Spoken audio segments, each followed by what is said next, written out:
Hari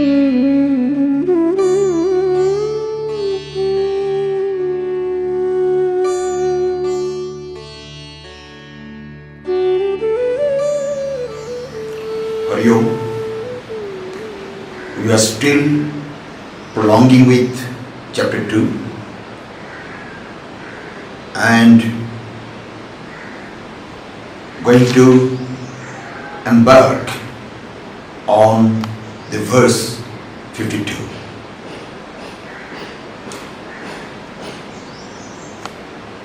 In verse 51, we have already discussed earlier that by working with intelligence, buddhi, and by renouncing the fruit thereof, a person can attain a state of eternity, inner stability, inner state of melodyless state, a state which is eternal, melodyless, no melodies there, no suffering, no sickness, and he will be free from birth and death. Here, in 52 verse, it is said, Jada te mohakulilan buddhi vyatitarishyati. Jada te mohakulilan buddhi vyatitarishyati. Tada gantashi nirvedam sutasya sutabhishyati. Jada te mohakulilan buddhi vyatitarishyati. Tada gantashi nirvedam sutabhisya sutasya. Sutabhisya sutasya. O Arjun, Lord says, O Arjun, when you will be able to overcome that intelligence which is involved in infatuation, which is stuck in the mire of infatuation, in the mud of infatuation.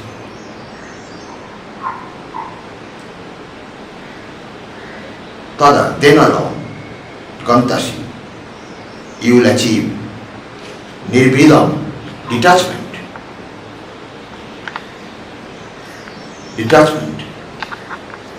from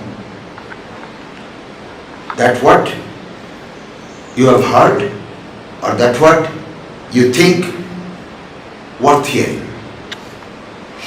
So what is the meaning of the verse? The meaning is that when you will be able to go beyond that intelligence which is muddled, confused, and is impure because of hearing these, knowing that, so many places, not single-minded, it's not single-hearted. This intelligence is diversified in many ways.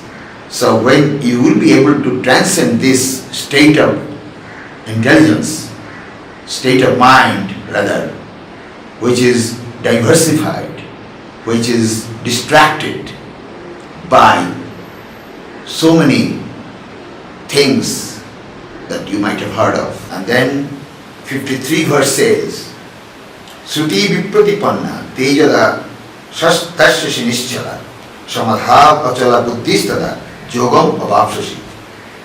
Suti vipratipanna tejada tasya nischala, troubled at heart by many ideas, different kind of ideas, contradictory ideas sometimes. So these ideas that distract your mind, when you will give that up and be settled steadily You will be steadfast, unwavering, steadfast, and sit steady, not being shaken, not being troubled by different kind of contrary words. Maybe different scriptures speak different things. Hundreds of scriptures instruct you in 100 ways. You can follow all of them. You are confused what to do, what not to do. It's like the same story I recall in a forest near a village. A cat and a fox met.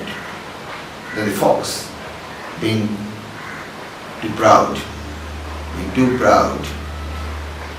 asked the cat, "Brother, how many ways, how many skills, devices you know when the dogs attack you to escape?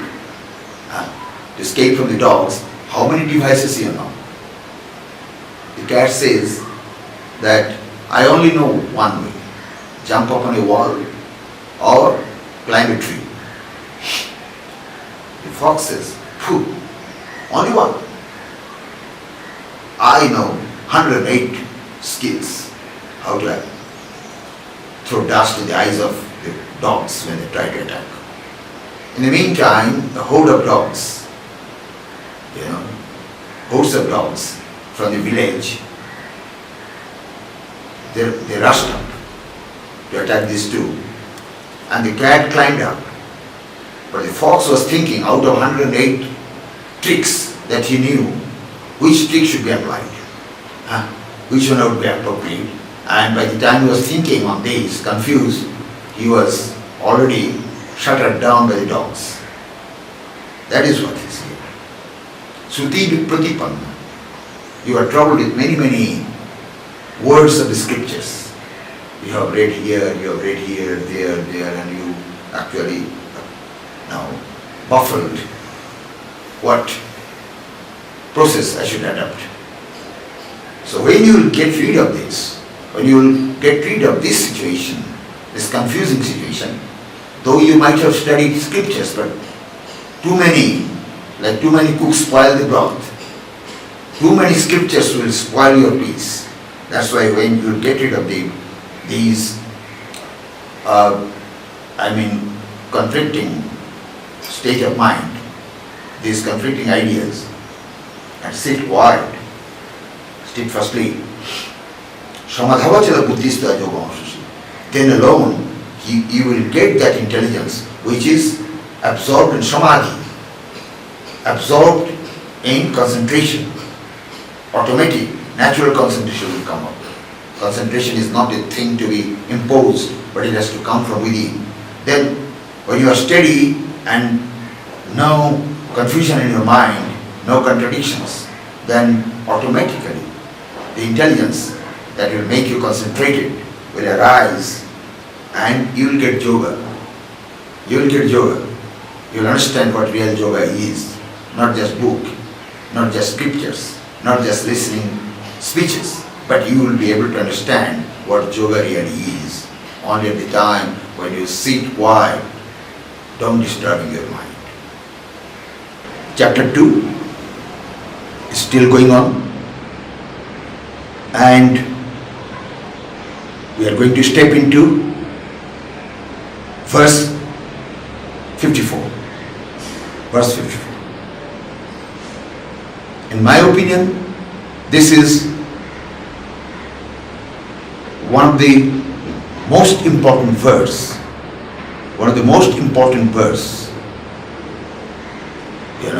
verse in this book. It's one of the most important verses in this book.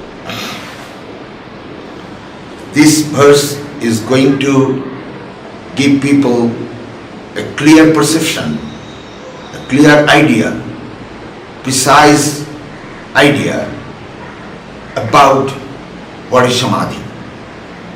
What is samadhi and what is establishment in wisdom. Established wisdom, or one is established in wisdom. It says, Arjun. Now Arjun asks to Krishna, Stita pragasya ka bhasha, samadhisya keshav, sitadhi kim prabhashito, kimashita brajit kim. Stita pragasya ka bhasha. What is the definition of Krishna? What is the definition of a person who is settled in wisdom, settled in enlightenment? What is the definition? Samadhistasya Keshava, O Keshava,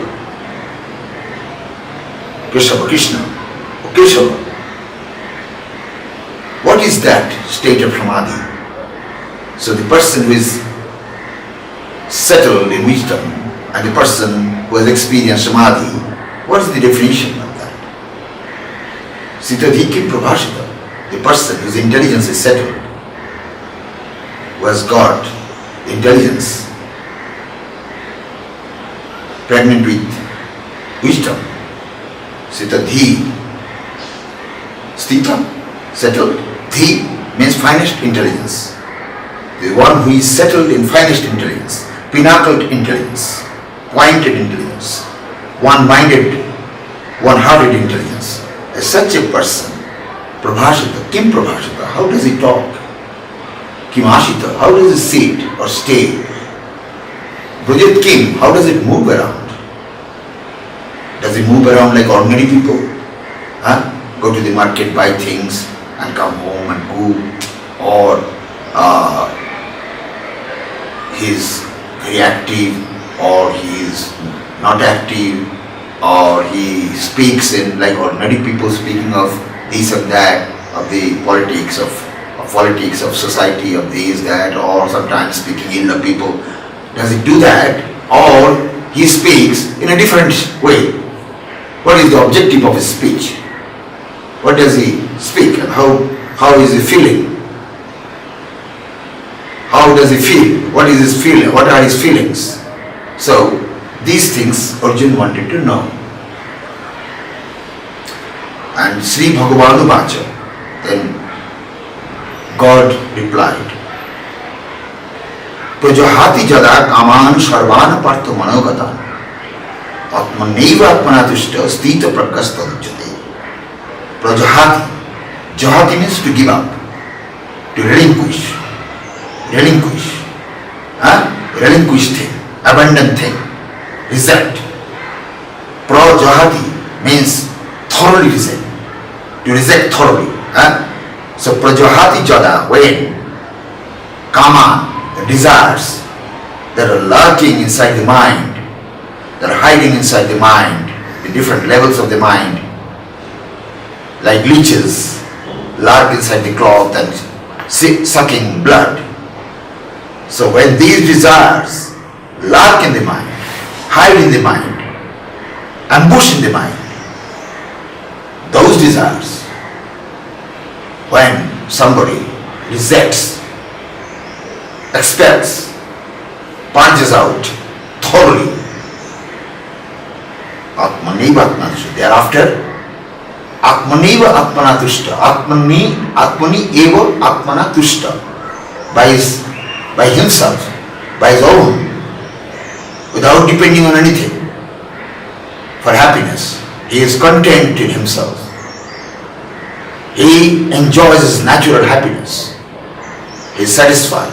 He is satiated with his own self. Atmaniva Atmanatushta. Tushta means content, satisfied, gratified. When he is gratified by himself, Sita Pragasta Dichyate, that is the state where we can say that wisdom is settled. His wisdom is settled. He is settled in wisdom. He is enlightened. So these are the signs, these are the symptoms of a person, whether he is really enlightened or not. Says, first of all, that all desires must be brushed out, and then he should be settled in his own self, because desires distract people, desires diverse people from their own happiness. desires diverse from their own happiness, real happiness, indestructible happiness. Then it is said, the same thing continuing, the same idea continuing. 56, it says, Dukkhishnanu uddhignamana, Shukeshu vigata spriya, Vitaraga bhaya krodha, Stitadi muniluchyate. Dukkhishnanu uddhignamana, Shukeshu vigata spriya. He is not anxious, he is not perturbed, he is not ruffled by miseries. Any misery comes, any suffering comes, any unhappiness prevails him. He is not ruffled, he is not troubled. Dukkeshu anuddhignamana, Shukeshu vigata spriya. Then he does not think of happiness. He doesn't reflect on happiness, brood on happiness and spends his time.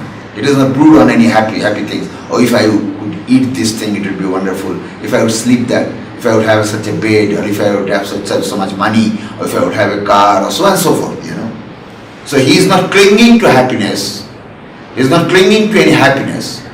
Now he is troubled, ruffled by any misery, whatever he might have to face in the process of life, in the course of life. And then what happens? Bita raga bhaya krodha. These few things, few instincts, you can say few propensities. Rag means attachment, infatuation, hankering, clinging. Bita raga bhaya krodha, fear and anger. Is free from wrath, free from fear. So he has no infatuation, because a lot of fear and anger comes from infatuation. There are so many women in this world, but one gets angry now and then with his own wife. One gets tension from his own wife. Why? Because he is attached to her. He doesn't get trouble from other women. There are so many children in this world, but one gets trouble from his own son, own daughter, whatsoever. So that means infatuation is the source of fear and anger, both. Fear in the sense that if you are attached to something, you are afraid that you may have to lose it someday. So fear of losing, and then not getting. When he is expecting something and not getting, then he gets anger. Where from the anger comes? You expect something from your son, you expect something from your friend, you expect something from your society. You expect something from your boss, expect something from your father. But when you don't get it, naturally you get angry. So expectation, no expectation. So, Bita raga bhaya krodha stita dhi. Then what? The intelligence is controlled, settled. Discrimination is steady. Stita dhi. Is fine intelligence called dhi, not buddhi. More than buddhi. Refined intelligence. So he is intelligence, refined intelligence, devoted intelligence is tranquil, settled. Stita dhi. Muni richate. Such a person is called Muni. Such a person is called Muni. Muni means Muni Manapradhan. Manapradhan. He is more fine mind-oriented person. Not world-oriented, not propensity-oriented, but mind-oriented. So Muni, why he is called Muni? Because he knows how to handle his mind. He knows how to control his mind. He knows how to focus his mind on the eternity. He knows this art. Therefore, he is called Muni. Arjuna asked a question to Lord Krishna. What are the symptoms what are the indications of a person who is established in enlightenment and who has attained samadhi. And few of the signs have been already expressed by the Lord, that he is not hankering for happiness and he is not shaken by any misery, whatever. And he is free from attachment, anger and fear. It's called Muni, mind-oriented, a person of thinking, a person of right thinking. It's called Muni. Now, in 57 verse, we find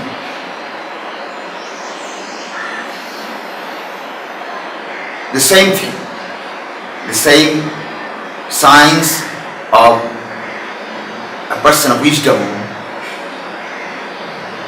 are explained. The signs are explained. So the 57 verse says, Ya sarvatra anavisneha tattat prapya shubhashubham. Ya sarvatra anavisneha tattat prapya shubhashubham. Na abhinandati na deshti tasya pragya pradishtita. Ya sarvatra anavisneha tattat prapya shubhashubham. Shubha is auspicious, pleasing, and ashubha is inauspicious, unpleasing, or you can say unholy, not according to a person, something contrary. So whether favorable or unfavorable situation,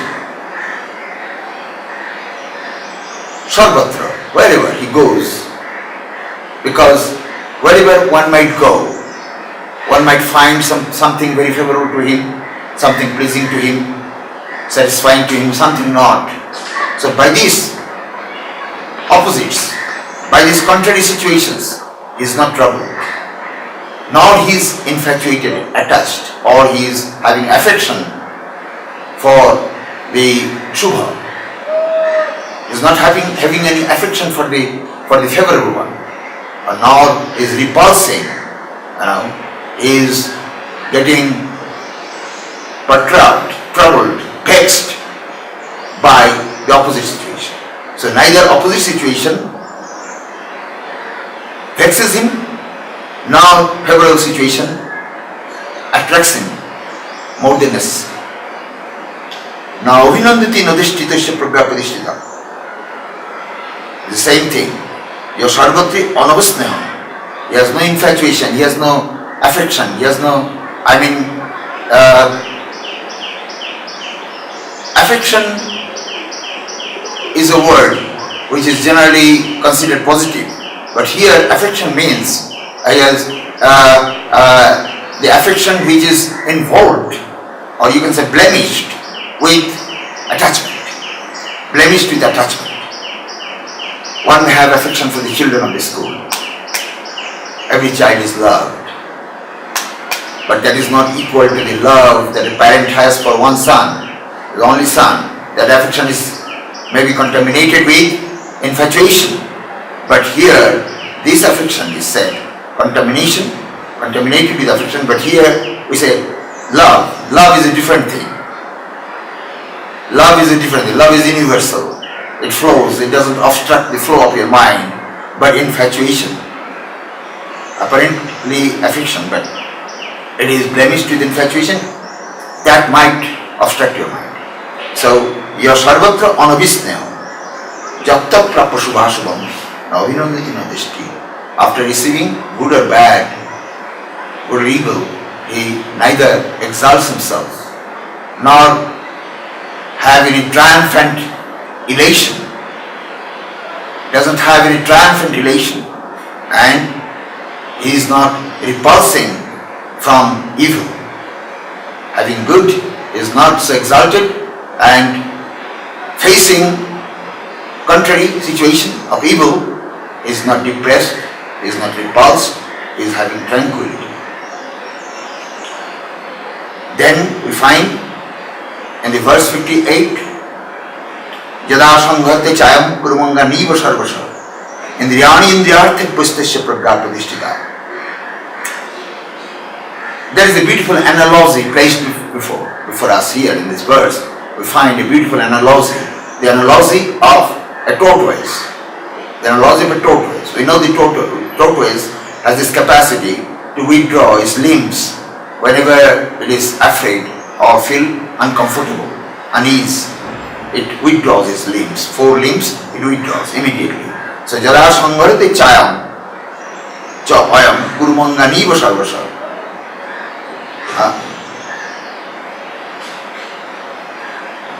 When this particular wise person, when he, like a tortoise which withdraws all its limbs, he withdraws his senses from all the sense objects. He has that capacity, he can withdraw his senses. Like if he says that I don't want to see, you won't see. If he says I don't want to hear, you won't hear. He says that I don't want to smell, you don't smell. He says I don't want to talk, you don't talk. He doesn't talk.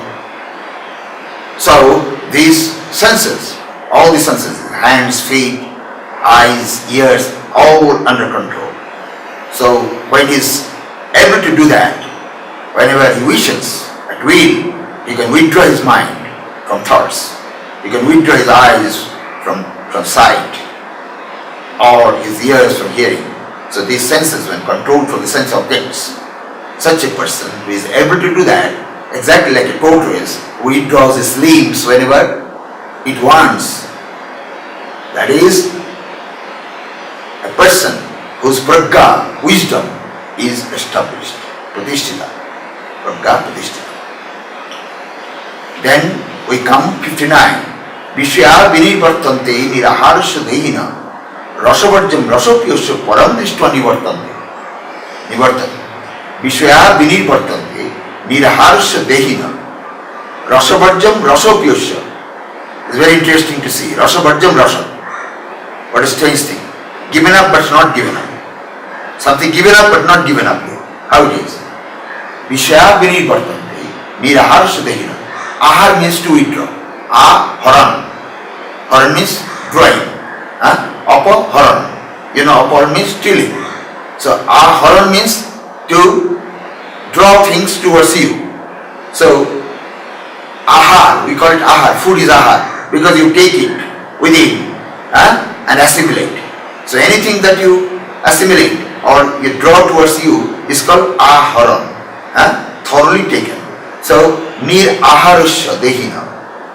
Dehina means, deha means body. Already we have discussed several times before. Deha means body, and dehina means the one who lives in the body. The soul. The soul, the individual soul. So this dehi, the soul which is not perished, the soul which is not perished and body is perished. Antavanti medeha, all these bodies are perished, it's already mentioned. So when a dehi, a person, does not withdraw things towards him, doesn't draw things towards him, when doesn't draw, doesn't accept, he rejects. Niraharasya. Ahar is to take within, but niraharasya means the one who doesn't care for the sense objects. He doesn't care for the sense objects. He rejects. That means he is away from all the sense objects. Maybe he is dwelling in seclusion, he is dwelling in a forest, in a wilderness for meditation, and he is away from women, he is away from food, good food, he doesn't have a good bed, or so many other sense objects that attract people and people are after. So he has rejected all this, renounced all this. At such a situation, Vishya Nivartante, he is not troubled with these material things. They are not here. Vishya Nivartante Niraharsha Dehina. The one doesn't want, they are not there, they are away. But, mind, Rasa Varjam Rasa. Maybe no women around, but is still thinking of women. No money around, but thinking of money. No food around, he He is not obstructed without delicious food, but he might be thinking of some delicious food. So this is called Rasavajjam Rasa. Many people suffer from this. Many people suffer from this. They don't have things, they don't need things, but still their mind rushes for it. Their mind is not controlled. It runs to the sense objects. So this problem is called Rasavajja Rasa. Given up, but still it is not. It's like the Namuchi Dana. Namuchi, he attacked the heaven and plundered because he was gifted. He had a boon from Brahmaji that nobody can kill him. Nobody can kill him. So what happens? Indra was greatly troubled. Indra is the king of heaven. So Indra was very greatly troubled because Namuchi attacked him and destroyed his kingdom and everything. Then Indra got a weapon as a boon, which is famous as thunder whip. It is made from a rishi's bone, a very famous sage called Dodichi, who gave his bone. He gave up his body and gave his bone, and from that bone this weapon is made. So Indra fought with Dana, with the Dana. Dana means devil, with the devil, and finally killed. So the devil's head was severed. Devil's head was severed. But despite it was severed, it's staging Indra to swallow. Indra started running. Indra started running because it is coming to swallow. He has severed the head, but still the head staging is not dead. So it's coming here, wherever he is going. He has been rushing here and there, all through 3 worlds, astral world, every world. He travels, but this Danav is attacking him all the time. His head is with the open mouth going to swallow him. So finally he took refuge unto Brahma, the creator. He said, what is this problem? I have killed him with great difficulty, but even after death, his head is going to swallow me. How can I get rid of it? What is the way of getting rid of it? Then Brahmaji said, you go and deep into Saraswati river. There is a river called Saraswati. The Saraswati river, when you take it deep into Saraswati river, this will fall. So Indra took a deep, he plunged into Saraswati river and took a bath, and the head fallen off. Same thing, Rasavajjam Rasa. Here, you give up everything, but the attachment doesn't go. It comes to swallow your mind. So this situation is there, otherwise it would not be mentioned here. This situation, this difficult situation. And it is said, Rasavajjam Rasopiyasya Param Dishtva Nivartate. Param Dishtva, after you having the vision of the divine, supreme experience of Samadhi and Brahma and his light, inner joy, inner happiness, when you have reached this Param, supreme realization, it will nivartana, it will go. Exactly as Indra dipped in Saraswati river, that is the river of wisdom, and Namuchi Dana, this Rasavajjam Rasa, fallen off. Similarly, when you have reached by your Samadhi to that supreme, you will be free from this kind of mental trouble.